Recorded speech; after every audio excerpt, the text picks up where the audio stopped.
Bonjour, aujourd'hui j'aimerais vous parler de la solitude et lire avant cela le psaume chapitre 133, un psaume très court. « Voici qu'il est bon, qu'il est agréable pour des frères d'habiter unis ensemble. C'est comme l'huile la meilleure qui est répandue sur la tête, descend sur la barbe d'Aaron, qui descend sur le bord de ses vêtements. C'est comme la rosée de l'Hermon qui descend sur les montagnes de Sion. C'est là, entouré de frères et de sœurs, c'est là que l'Éternel envoie sa bénédiction, la vie pour l'éternité. » La solitude et la solitude dans la foi est quelque chose de très difficile à vivre. Beaucoup de gens sont seuls dans la foi, la seule chose qu'ils ont, c'est leur parole, leur Bible. Et aujourd'hui, j'aimerais vraiment prier pour toi qui est seul. On peut être accompagné, mais pourtant être seul. Tu es peut-être une femme, tu t'occupes des enfants, tu es seul à la maison. Ton mari est là et peut-être vous dormez dans le même lit ou pas, mais il y a une solitude. Tu te sens seul. Tu es tellement seul. Tu es peut-être une mamie ou un grand-père là dans une maison de retraite ou à la maison et personne ne te visite. Tu es tellement seul. Tu peux être seul dans ta foi. Tu es dans un pays qui n'est pas un pays où tu as la liberté de religion, la liberté de foi. Et tu as rencontré le Seigneur Jésus. Et je suis tellement heureux de pouvoir être là dans ta maison, à travers cette émission et t'encourager. Parce que ce n'est pas moi qui t'encourage, mais c'est le Seigneur Jésus qui vient dans ta maison maintenant pour t'encourager dans ta foi. Tu n'es pas seul. Le Seigneur Jésus est là. Le Seigneur Jésus est avec toi. Tu n'es pas seul. Il a promis de t'envoyer le Consolateur. Et comme signe que sa parole est vraie, aujourd'hui, tu vas recevoir un rafraîchissement spirituel. Aujourd'hui, l'Esprit de Jésus, le Consolateur, Seigneur, tu es fidèle à ta parole. Le Consolateur, l'Esprit de vérité, que le monde ne peut recevoir, parce qu'il ne le connaît pas, il ne le voit pas. Mais le Consolateur vient sur toi, dans cette solitude, dans ce désert, dans ce lieu aride. Le Seigneur Jésus vient vers toi pour te consoler, soutenir et fortifier ta foi. Bien que Jésus nous ait promis sa présence, en disant « Moi, je suis avec vous tous les jours, jusqu'à la fin du monde. » Il nous l'a promis. Mais bien qu'il nous l'ait promis, la solitude peut être pesante, parfois même à l'extrême, pour ceux qui sont seuls. Bien sûr, plus nous aurons la révélation de la présence de Jésus, plus on va s'approcher de lui, et moins on aura cette impression de solitude. Je vous ai déjà parlé d'une femme qui intercède pour nous. C'est aujourd'hui une mamie. Elle est chez elle et elle ne peut plus vraiment se déplacer. Et elle m'écrivait un jour, « Jérémie, jamais seul. » Cette parole m'a marqué, jamais seul. Seigneur, je ne suis jamais seul. Il y a quelqu'un qui m'entend maintenant, tu es dans de grands combats. Mais le Seigneur Jésus te dit, jamais seul. Tu n'es pas seul dans ce combat, mais je suis avec toi. Et je suis avec toi tous les jours. Je suis présent pour te porter, te soutenir. Je te prends par la main, jamais seul. Alors il y a ces personnes âgées qui ne reçoivent la visite de personne. Il y a ceux qui vivent seuls, célibataires. Tu rentres chez toi et tu es seul. Tu dors, tu es seul. Au milieu de la nuit, tu es seul. Tu te fais à manger juste pour toi. Et pour certains, ça commence à peser cette solitude. Je prie que la douce présence de Jésus-Christ comble ton cœur et ta vie. et qu'il y ait quelque chose de nouveau qui se passe en toi à partir d'aujourd'hui. C'est peut-être également un adolescent dont les parents sont là, mais tellement occupés à leurs affaires. Et tu te sens seul, incompris. Tant de personnes dans cette solitude ne reçoivent pas l'amour dont ils ont besoin. Personne ne les prend dans les bras. On est dans un monde où il n'y a pas d'amour. Personne ne manifeste son amour envers eux.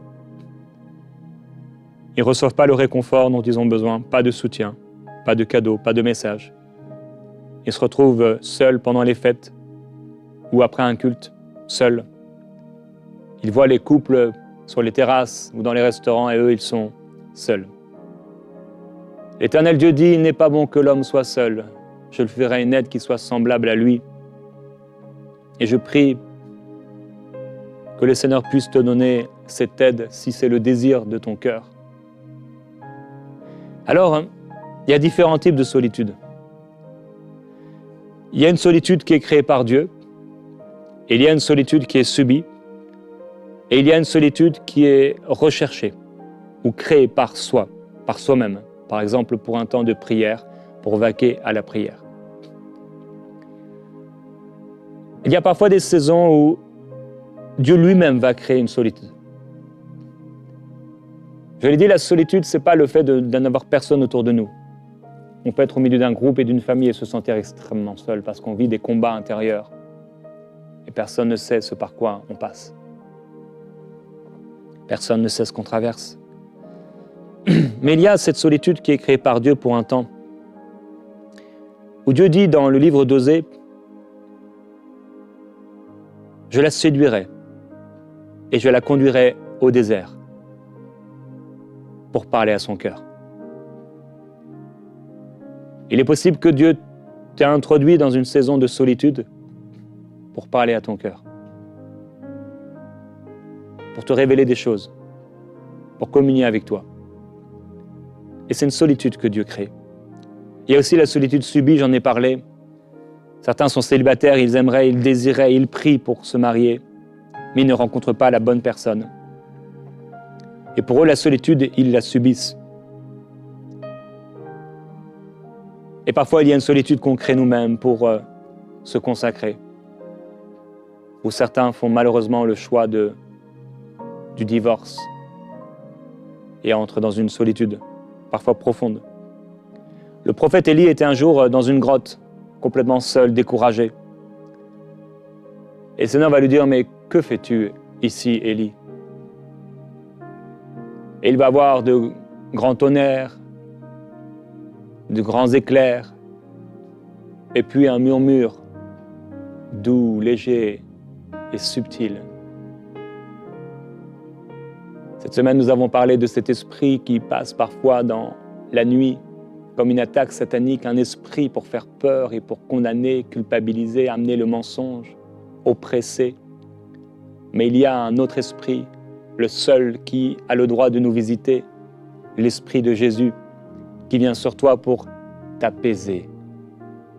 En un instant, tu es rafraîchi. En un instant, les larmes coulent. Parce que tout à coup, tu es touché par la présence de Jésus. J'aime tellement quand le Seigneur Jésus agit ainsi en moi, à un instant où je ne l'avais pas prévu. Tu peux être en train de marcher, tu peux être assis quelque part, tu peux être dans ton lit, et tout à coup, tu es visité par le Seigneur. Tout à coup, les larmes coulent, et il faut que les larmes coulent. Et à quelqu'un, dit le Seigneur, depuis longtemps, tes larmes n'ont pas coulé. Tu as l'impression d'avoir les yeux secs. Mais maintenant, le Seigneur ouvre ce qui était fermé. Alors que tu ouvres ton cœur à Jésus et que tu lui dis, Seigneur, je ne veux plus retenir mes larmes. Je renonce à cette carapace. je te donne cette carapace. Toi qui ne voulais plus souffrir, tu t'es entouré d'une carapace, d'une forteresse. Tu ne voulais plus pleurer. Mais aujourd'hui, le Seigneur, dans sa présence, te permet de pleurer. Et en pleurant, tu reçois une guérison, une délivrance et un rafraîchissement. Le Seigneur va dire à Élie, alors que Élie va dire à un moment, « Je suis le seul prophète de l'Éternel qui reste. » Et il y a 450 faux prophètes. Mais quelle réponse Dieu va lui donner? « Je me suis réservé 7000 hommes qui n'ont pas plié les genoux devant Baal. » Tu n'es pas seul. Il y a une armée avec toi. Et je prie que tu puisses vivre la bénédiction d'être accompagné. Il y a quelqu'un, le Seigneur dit, que tu dois choisir l'humilité et ne pas avoir peur de demander aux autres leur visite. Je sais qu'il y a quelqu'un, tu demandes la visite des gens et ils ne te visitent pas. Il y a un fils que tu aimerais, dont tu aimerais la visite, mais il ne vient pas.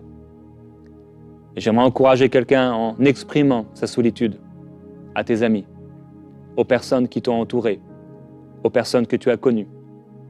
Ne pas leur demander quelque chose d'extrême, mais peut-être tu pourrais leur demander, est-ce que tu pourrais venir me voir dans les 2 prochains mois? Et tu peux dire à quelqu'un d'autre également, est-ce que tu pourrais venir me rendre visite? J'aimerais faire un repas pour toi, si cela t'est possible. Quelqu'un doit choisir l'humilité pour sortir de cette solitude. L'apôtre Paul va dire un jour, la première fois que j'ai présenté ma défense, alors qu'il était dans de grands problèmes, face à la justice, personne ne m'a soutenu, tous, au contraire, m'ont abandonné. Je ne sais pas si vraiment tous l'avaient abandonné, ou si parmi ce tous, certains n'étaient pas conscients de ce qu'ils traversaient. Mais c'est l'impression qu'il a eue. Tous m'ont abandonné. Qu'il ne leur en soit pas tenu compte. Mais il dit, c'est le Seigneur qui m'a soutenu et fortifié. Et j'ai été délivré de la gueule du lion. Et il dit avec assurance, le Seigneur me délivrera encore de toute œuvre mauvaise et me sauvera pour me faire entrer dans son royaume céleste. Et je peux te l'assurer, dans son royaume céleste, plus jamais tu ne connaîtras la solitude. Les larmes sécheront. La joie sera pleine et entière. Même Jésus a connu ces temps de solitude. Nous pouvons le retrouver au cœur du désert pendant 40 jours et 40 nuits, seul avec des bêtes sauvages. Certains d'entre vous, le seul compagnon que vous avez, c'est votre chat, votre chien, votre animal domestique. Peut-être le livreur ou le facteur, ou cette personne qui vous visite pour des soins. Mais le Seigneur Jésus veut te rendre visite aujourd'hui. Je vois le Seigneur Jésus rendre visite à des frères et des sœurs maintenant. Seigneur, merci pour ton amour merveilleux. Merci Jésus parce que tu entres dans cette pièce et tu t'assois là, sur ce fauteuil. Tu t'assois là sur cette chaise. Merci Jésus. Merci pour ton amour merveilleux. Le Seigneur est à l'œuvre maintenant. Alléluia. Dans la solitude, on est seul face à ses pensées. On peut penser, réfléchir, raisonner seul. Et parfois, on n'a personne pour nous aider à bien penser. Dans la solitude, on est seul face aux tentations. Mieux vaut être à 2 que seul, dira l'Ecclésiaste. On est seul face à sa tentation, personne pour prier pour nous, personne pour nous aider. On est seul face à nos décisions. Il est dit que Caïn va partir loin de l'Éternel. On décide pour chacun ce qu'on va faire demain. Il n'y a personne qui entre dans l'équation. Mais le Seigneur est là. Il veut entrer dans l'équation.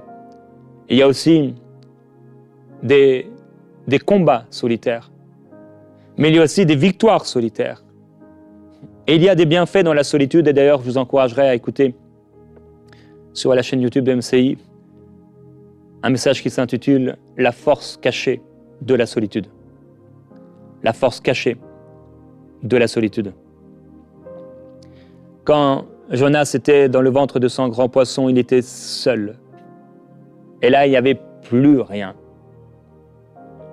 Plus rien pour se détourner du Seigneur. Plus rien pour faire demi-tour. Il était seul. Quelqu'un est dans une galère en ce moment. Tu as l'impression d'être seul. Tu es dans cette galère et ces problèmes. Tu es dans le ventre du grand poisson. Mais c'est afin que tu reviennes en toi-même et que tu cries à Dieu avec espérance, rempli d'espérance. Le Seigneur va te faire sortir de là et il va t'affermir, te fortifier et te rendre inébranlable. Crois en lui. Crois en Dieu, ne désespère pas, mais accroche-toi au Seigneur et accroche-toi à la promesse de Dieu, parce que ses promesses sont oui et amen. Il ne ment pas. En un instant, il peut susciter la manne dans le désert. En un instant, il peut faire pleuvoir du ciel fermé. En un instant, il peut faire sortir du rocher dur, du roc dur, l'eau pour t'abreuver. En un instant, tu peux rencontrer cette personne. En un instant, il est celui qui ouvre la porte ou qui ferme la porte. En un instant, il peut le faire. Jésus se retirait parfois sur la montagne seul. Plusieurs fois, il est écrit, le soir était venu, il était là, seul. À un moment, il va entrer dans une maison, désirant que personne ne le sache, mais il ne put rester caché, parce que les gens allaient auprès de lui. Et lui, dans son cas, cherchait la solitude. Peut-être que tu es comme Jésus. Lui, c'était parfois pour se reposer.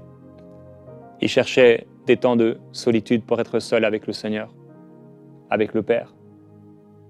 Et peut-être que toi, tu cherches aussi constamment la solitude. Tu refuses d'être entouré. Et c'est ce que le Saint-Esprit me partageait au tout début de cette émission. Certains, vous avez fait le choix d'être seul. Mais il n'est pas bon que l'homme soit seul.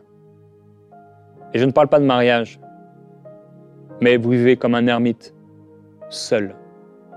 Vous vivez seul votre foi. Alors qu'il y a une église quelque part, alors qu'il y a des frères et des sœurs, vous vivez seul, seul votre foi.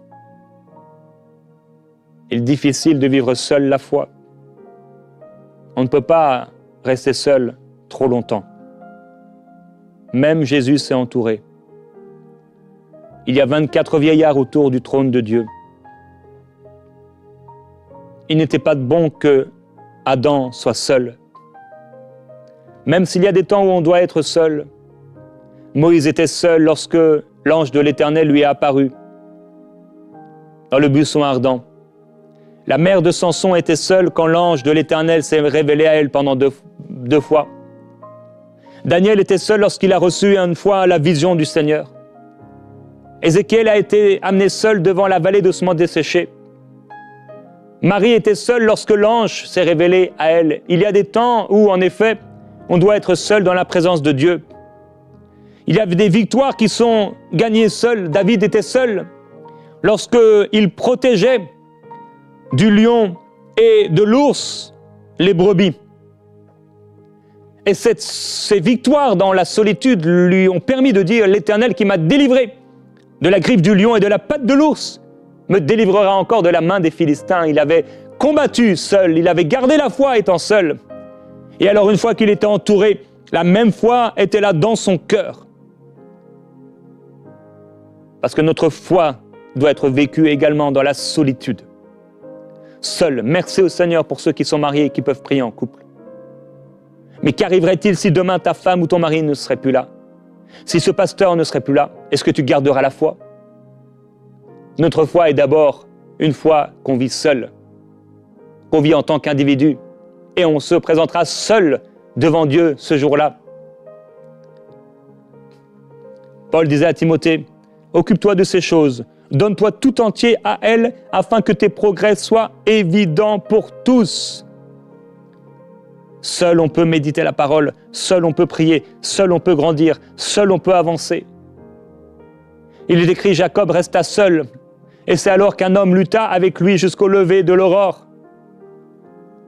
Alors il y a des victoires dans la solitude, mais il y a aussi des dangers. L'esprit de rejet, par exemple, et de victime.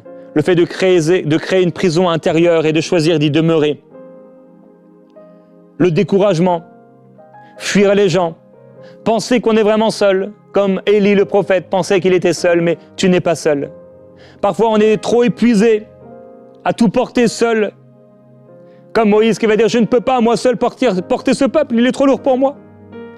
Seul aussi on peut se refroidir spirituellement plus facilement. On peut devenir aussi la proie de certaines personnes qui sont méchantes et mauvaises.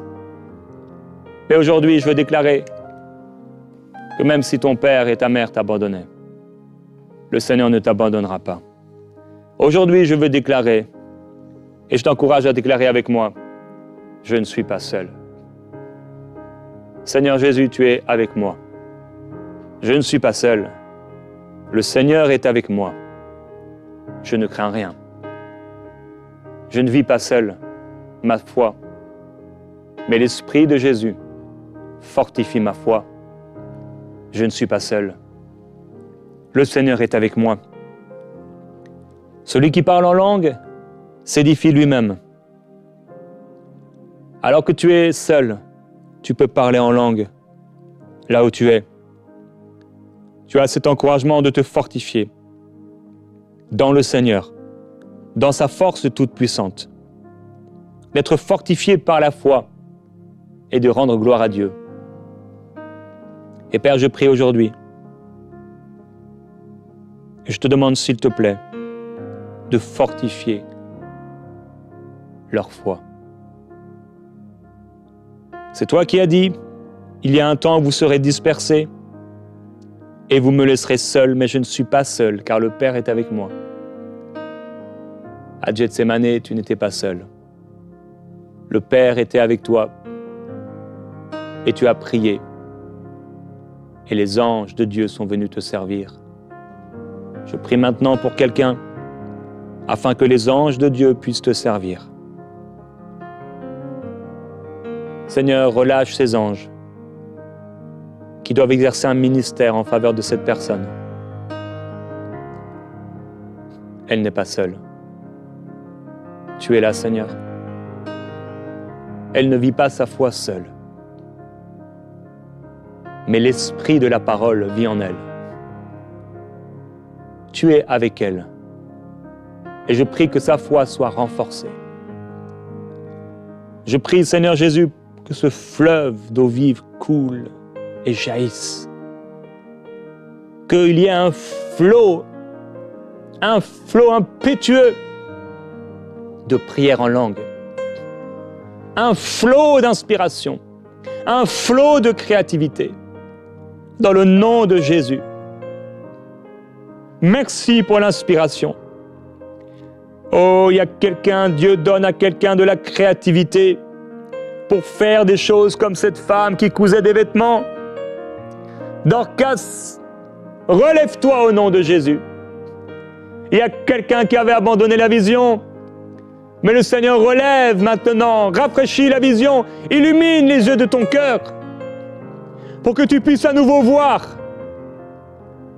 avoir la vision. Père, je prie pour cette personne qui a perdu la vision, qui a perdu la vision de l'intercession, qui a perdu la vision de l'appel que tu lui as donné, qui a perdu la vision de la mission, si découragé par l'ennemi, attaqué dans sa foi. Mais Père, je prie qu'alors que le diable a criblé sa vie pour affaiblir sa foi, qu'aujourd'hui, par le Saint-Esprit, sa foi soit renouvelée et fortifiée. Je prie que tu l'entoures de bonnes personnes, que tu envoies vers elle de bonnes personnes et que tu éloignes, Seigneur, les mauvaises personnes, les mensonges au nom de Jésus. Tu as dit dans ta parole, les enfants de la délaissée seront plus nombreux que les enfants de celle qui était mariée. Jésus-Christ, tu as été abandonné pour que nous ne soyons pas abandonnés. Le Père a détourné de toi son regard un instant pour le tourner à toujours vers nous. Seigneur, merci. Merci pour ta présence. Jésus a dit, je ne vous laisserai pas seul. Je viens vers vous. Vous ne serez pas orphelins, mais je vous envoie le Saint-Esprit. Si tu n'es pas baptisé du Saint-Esprit, le Seigneur Jésus a promis que si on demandait le Saint-Esprit, le Père nous le donnerait. Demande le Saint-Esprit. Demande au Père le Saint-Esprit. Il a dit, il ne te donnera pas un scorpion. Il n'a rien de mauvais à donner. Demande le Saint-Esprit. Père, je prie pour quelqu'un qui n'est pas encore baptisé du Saint-Esprit. Ta parole dit que celui qui prie en langue s'édifie lui-même. Cette personne a besoin de s'édifier. Cette personne a besoin d'être remplie de ton esprit. Alors Seigneur, que des langues nouvelles lui soient données maintenant. Que quelqu'un qui était déjà baptisé du Saint-Esprit, mais qui était fatigué et chargé, soit maintenant renouvelé par ton esprit et fortifié par la foi. Que la louange remplisse sa bouche. Que l'adoration remplisse son cœur, Seigneur. Je déclare et prophétise dans ta vie au nom de Jésus-Christ qu'il y a un chant nouveau qui t'est donné. Il y a une joie nouvelle, une paix nouvelle qui t'est donnée. Oui, un chant nouveau, comme celui des oiseaux qui chantent au printemps. Un chant nouveau t'est donné par l'Esprit. Maintenant, commence à chanter en langue là où tu es. Commence à prier en langue là où tu es. Si tu n'as jamais été baptisé du Saint-Esprit, libère ce son, libère ces paroles. Ça ne vient pas de la tête. Libère par la foi maintenant et sois rempli du Saint-Esprit. Maintenant même. Elia sobre talamai bretoroyo. Tu t'édifies toi-même en langue. Elikroso maibre palido liabokorodo. Tu sens une force nouvelle. Il y a bas sobra babaye sabranda la babayo serebarianda la yo seta babaye. Il sobra bayandi bro sababaye sereberia babaye. Là où tu es, tu commences à parler en langue, tu commences à chanter en langue. Vas-y, libère maintenant, libère ces paroles. Et sobranda ya bro sebrata la baba bro ya babaye. Ici branayo sebrada la tilia babaye kaladoye. Isobra bada mandelea sobra dalaya basse kalaye salabandeleo. Isobra badi la mambroso sereba bandalaye serevere abaya. Je déclare la glorieuse liberté des enfants de Dieu sur ta vie. La glorieuse liberté sur toi maintenant. Une joie nouvelle. Isobra da bamba yeso brada la sobaba di de dala yande braba ya sere de abada ya de vere ya bandale ya isobra nama se brada la de talaya. Quelqu'un est visité par Dieu maintenant. Oh, il y a les larmes qui coulent maintenant. Alléluia, et ça continue. Et je veux t'encourager alors que cette émission s'arrête maintenant, mais à continuer à chanter en langue. Chante en langue, mets un instrumental, atmosphère de prière sur MCI, et chante en langue maintenant et réjouis-toi dans le Seigneur, édifie-toi toi-même, jamais seul, le Seigneur est avec toi, tous les jours, jusqu'à la fin du monde.